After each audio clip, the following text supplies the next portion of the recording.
हे जे काळे ढग दाटलेले आहेत ते अखेर मान्सूनचे आहेत, अवकाळी पावसाचे नाही.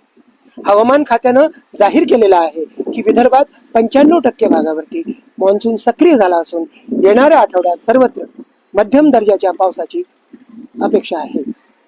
अर्थातच हा आठवडा फार महत्वाचा ठरणार आहे, कारण तसंही पाहिलं तर जून महिन्यामध्ये जेवढा साधारणतः पाऊस येतो त्यापेक्षा फक्त 63% पाऊस अमरावती विभागात आणि 30% पाऊस नागपूर विभागात झाला.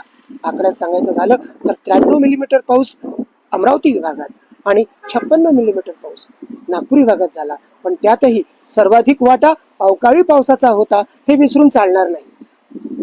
तसंही विदर्भात सर्वत्र प्रामुख्याने कोरडवाहू शेती आहे, त्यामुळे वारंवार प्रशासनाने इशारा दिला होता की शेतकऱ्यांनी मान्सूनचे 100 मिलीमीटर पाऊस येईपर्यंत पेरण्या करू नये.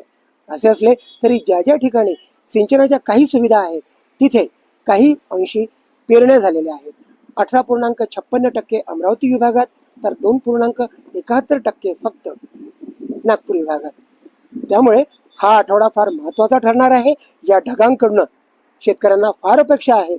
हे ढग बरसतील तर बळीराजाच्या चेहऱ्यावर स्मित येईल आणि पेरण्यांना सुरुवात करता येईल.